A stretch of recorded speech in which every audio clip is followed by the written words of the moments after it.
សួស្តីអ្នកទាំងអស់គ្នាតើថ្ងៃនេះអ្នកទាំងអស់គ្នាសុខសប្បាយជាទេថ្ងៃនេះ Channel ដងស៊ីអូនឹងលើកយកការសន្ទនាមួយដើម្បីបកប្រែសម្រាប់អ្នកទាំងអស់គ្នា Holiday ថ្ងៃជប់សម្រាក Where did you go for holiday តើអ្នកទៅឯណាសម្រាប់ថ្ងៃជប់សម្រាក Last year I went to Singapore a Southeast Asian country កាលពីឆ្នាំទៅខ្ញុំបានទៅប្រទេសសិង្ហបុរីគឺជាប្រទេសមួយនៅអាស៊ីអាគ្នេយ៍ Why did you choose that destination ហេតុអ្វីបានជាអ្នកជ្រើសរើសយកទិសដៅនោះ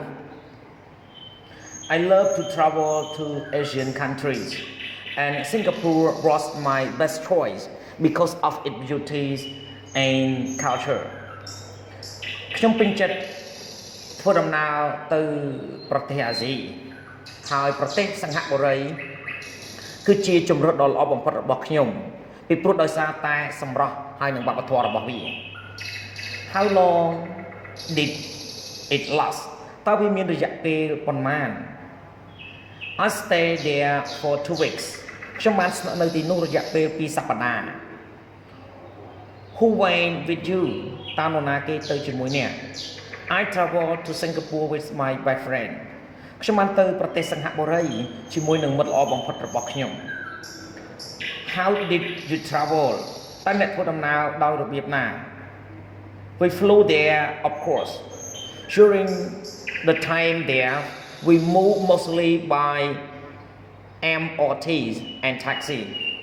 ពួកយើងបានធ្វើដំណើរតាមចង្ហោះទៅទីនោះតាមពិតទៅកំឡុងពេលវេលានៅទីនោះពួកយើងធ្វើដំណើរភាគច្រើនដោយ MRT ឬក៏ឡានតាក់ស៊ី What did you pick up តើអ្នកបានយកអ្វីទៅជាមួយ I only brought some necessary items such as money, clothes, medicine, a maid and a digital camera ខ្ញុំគ្រាន់តែនាំយករបស់របរចាំបាច់មួយចំនួនដូចជាលុយសម្លៀកបំពាក់ថ្នាំពេទ្យផែនទីហើយនឹងម៉ាស៊ីនថត digital មួយ What did you do during the holiday តើអ្នកធ្វើអ្វីកំឡុងពេលថ្ងៃជប់សម្រាក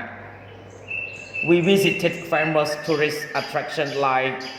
Marina Bay Sands, Merlion Park, ASEAN Museum, Singapore Airs. We also enjoy local cuisine there. ពួកយើងបានទៅលេងតំបន់តាក់ទាញភ្ញៀវទេសចរដែលល្បីល្បាញជាច្រើន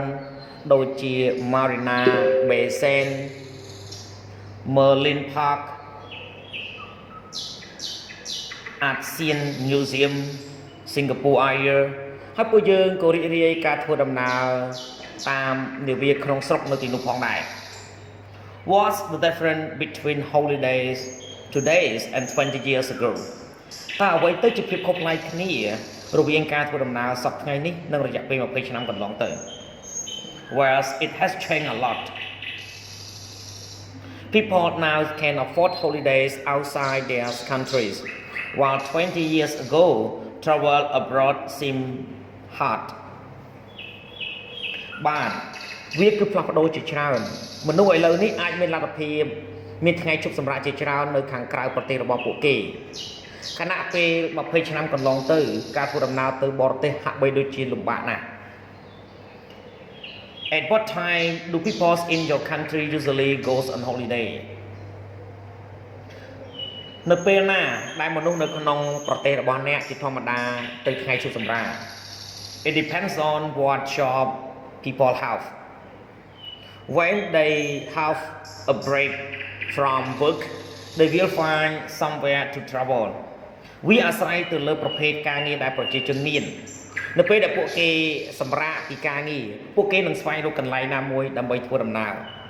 សូមអរគុណសម្រាប់ការទស្សនាវីដេអូសូមជួយចុច Subscribe Like Share និងរូបកណ្ដឹងទៅកាន់ Channel ដន Sreyoun ដើម្បីទទួលបានវីដេអូថ្មីៗសូមអរគុណ